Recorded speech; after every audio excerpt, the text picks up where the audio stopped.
বাচ্চা কাচ্চা সামলে রাখা, ঘর গুছিয়ে রাখা, রান্না বান্না করা, এগুলোর মানেই কিন্তু শুধু সংসার চালানো নয়।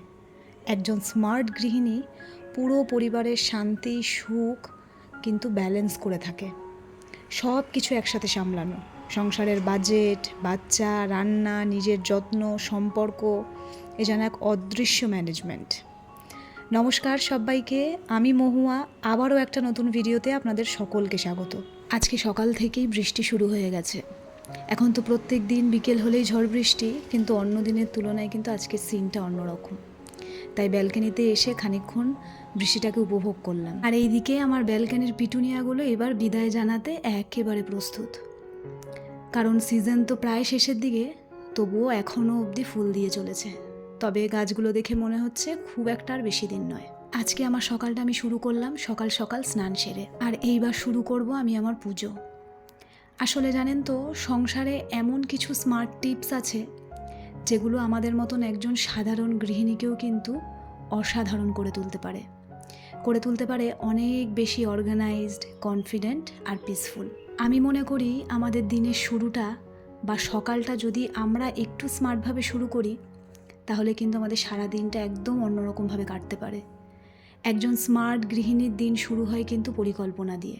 ঘুম থেকে উঠেই যদি ফোনটা হাতে না নিয়ে আগে নিজের মনটা শান্ত করা যায়, 5 মিনিট নিজের জন্য সময় রাখা যায়, ওই ধরুন 1 কাপ চা, একটু প্রার্থনা বা দিনের ছোট্ট ছোট্ট প্ল্যানগুলো, এগুলো যদি করে নেওয়া যায়, তাহলে কিন্তু পুরো দিনের এনার্জিটাই বদলে দেয়। আর একটা গুরুত্বপূর্ণ বিষয় কি জানেন, সকালে কোন কাজটা আগে করব সেটা আগের রাতেই ঠিক করে রাখা। এই কথাটা আমি আমার প্রত্যেকটা ভিডিওতে বলি।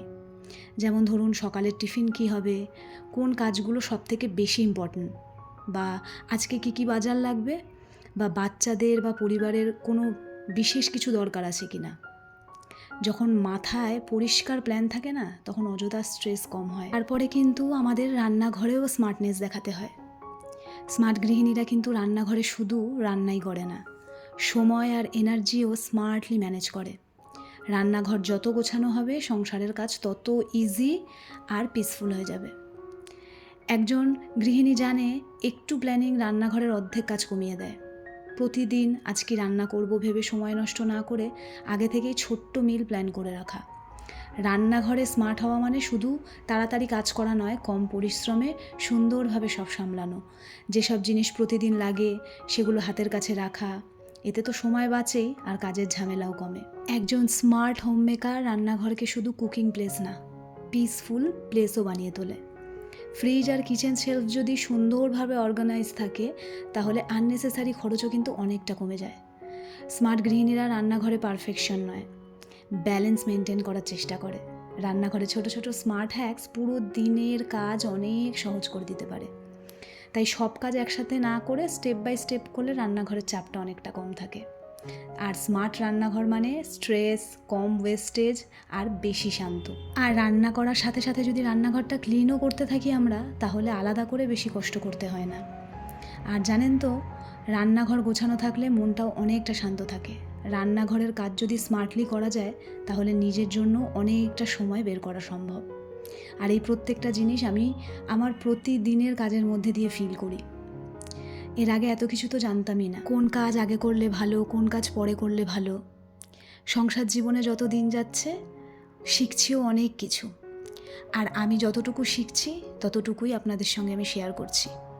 আমি মনে করি আমাদের মতন যারা হোম মেকার, যারা আমরা গোটা সংসারটাকে সামলাই, তাদের কিন্তু এরকম ছোট ছোট টিপস সব সময় কাজে লাগে। এই সব কিছুর সাথে সাথে সংসারের বাজেট ম্যানেজমেন্টটাও কিন্তু অনেকটা বড় বিষয়। সংসার সুন্দরভাবে চালাতে শুধু বেশি টাকা থাকলেই হয় না, টাকাটাকে স্মার্টলি ম্যানেজ করাটাও খুব জরুরি। একজন স্মার্ট গৃহিণী জানে কোথায় খরচ করতে হয় আর কোথায় একটু বাঁচাতে হয়। মাসের শুরুতেই যদি ছোট্ট একটা বাজেট প্ল্যান করে নেওয়া যায়, তাহলে অনেক অপ্রয়োজনীয় খরচ কমে যায়। প্রতিদিনের বাজার, বিল, বাচ্চাদের খরচ, সব কিছুর একটা হিসাব থাকলে সংসার অনেক অর্গানাইজ থাকে। আর এই জিনিসটা আমি শিখেছি কোথা থেকে জানেন? আমার হাজব্যান্ডের কাছ থেকে। আমার হাজব্যান্ড প্রত্যেক দিনের 1 টাকা, 2 টাকা, 5 টাকার হিসাবও ডায়েরিতে লিখে রাখে। এই জিনিসটা আমার ওর থেকে শেখা। মাস গেলে বোঝা যায় কোথায় কত টাকা কিভাবে খরচ হয়েছে, বা গত মাসের থেকে এই মাসে খরচ কতটা বেশি বা কম। অনেক সময় দেখা যায় ছোট ছোট অযথা খরচই কিন্তু মাসের শেষে বড় চাপ তৈরি করে। তাই স্মার্ট বাজেটিং কিন্তু খুব দরকার।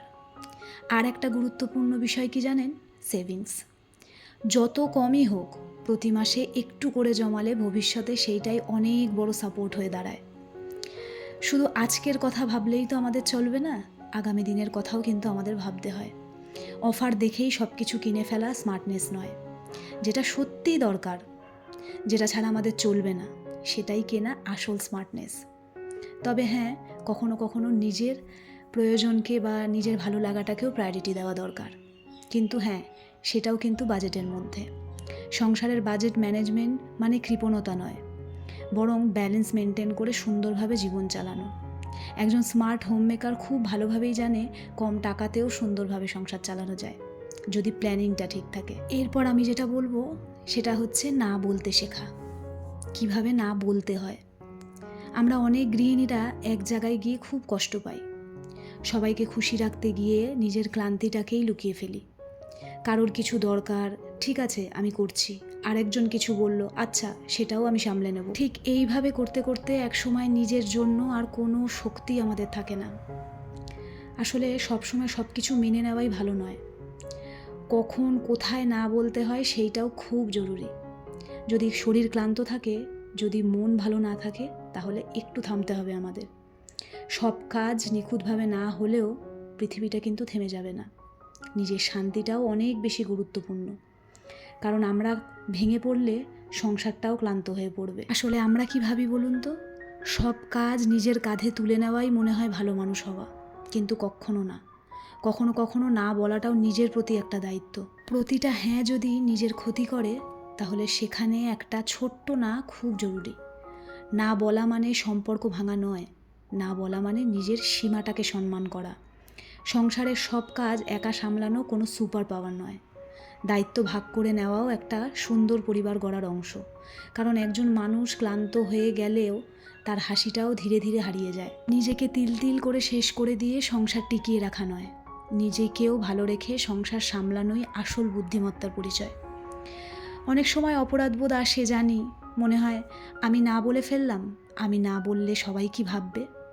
কিন্তু সত্যি হলো, যারা আমাদেরকে সত্যি ভালোবাসে না, তারা আমাদের বিশ্রামের প্রয়োজনটাও বুঝবে। সবসময় অ্যাভেলেবেল থাকাটা আর যাই হোক ভালোবাসা নয়। তাই নিজের শান্তিটাকেও গুরুত্ব দেওয়া খুব দরকার। আর একটা কথা সব সময় আমাদের মনে রাখতে হবে, সংসারের কাজের তালিকায় নিজের নামটাও থাকা উচিত। কারণ আমরা ভালো থাকলে তবেই আমাদের পুরো পরিবারটা ভালো থাকবে। আর আমি মনে করি একটা স্মার্ট হোম মেকার বা একটা স্মার্ট গৃহিণীর কিন্তু এই জিনিসটা থাকা দরকার। সবশেষের এবং গুরুত্বপূর্ণ টিপস হলো ছোট ছোট আনন্দ তৈরি করা। আমি প্রতিনিয়ত প্রতিটা ঘন্টা প্রতিটা মিনিটে কিন্তু আমি আমার সংসারের মধ্যে আনন্দ খোঁজার চেষ্টা করি। কারণ সংসার মানেই তো আর শুধু দায়িত্ব না, সেখানে ছোট ছোট আনন্দও আমাদেরকে খুঁজে নিতে হয়। কারণ আমরা খুব ভালোভাবে জানি বড় সুখের অপেক্ষা না করে ছোট ছোট মুহূর্তগুলোকে উপভোগ করতে হয়। ওই যেমন ধরুন বিকেলে ফ্যামিলির সাথে এক কাপ চা খাওয়া, বাচ্চার সাথে একটু গল্প করা, তার সঙ্গে একটু সময় কাটানো, বা প্রিয় গান শুনতে শুনতে রান্না করা, অথবা হঠাৎ করে সবার প্রিয় কোনো খাবার বানানো। এই ছোট ছোট জিনিসগুলোই সংসারে আনন্দ এনে দেয়। সব সময় পারফেক্ট জীবন লাগবে না, শুধু একটু ভালোবাসা আর সুন্দর পরিবেশই যথেষ্ট। কারণ শেষ পর্যন্ত মানুষ বড় বড় জিনিস নয়, এই ছোট ছোট মুহূর্তগুলোকেই কিন্তু মনে রাখে।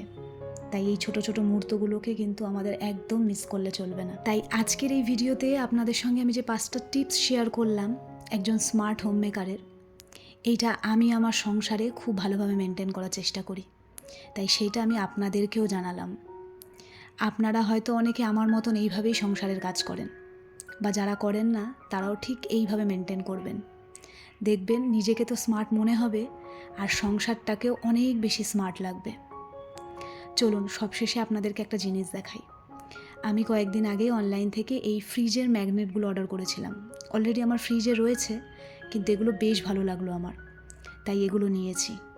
যতটা সুন্দর ভেবেছিলাম তার থেকেও অনেক বেশি সুন্দর। চলুন এখন এগুলোকে আমি আমার ফ্রিজে লাগাবো। 2 দিন হলো এসছে, কিন্তু ভাবলাম আপনাদেরকে একবার ভিডিওতে দেখিয়ে তারপরে আমি আমার ফ্রিজে লাগাবো। আসলে এখন ছোট ছোট জিনিস বা আমার ছোট ছোট আনন্দ দুঃখ সব কিছুই আপনাদের সঙ্গে আমার শেয়ার করতে ইচ্ছা করে, কারণ আপনারা আমাকে গুরুত্ব দেন এবং আমার প্রত্যেকটা কথাকেও গুরুত্ব দেন। সেইটা আমার ভীষণ ভালো লাগে, তাই আপনাদের সঙ্গে ছোট ছোট সমস্ত জিনিস আমি শেয়ার করি। কেমন লাগছে অবশ্যই জানাবেন। সব শেষে এখন লাঞ্চ করার পালা। আজকে আমি দুপুরে রান্না করেছি নিম বেগুন, আম দিয়ে মটর ডাল, আর বাদাম কাঁচা লঙ্কা দিয়ে আলু ভাজা আর পটল ভাজা। তাহলে চলুন আজকের ভিডিওটা এখানেই শেষ করছি। সকলে ভালো থাকবেন, আপনাদের সঙ্গে আবার পরে দেখা হবে।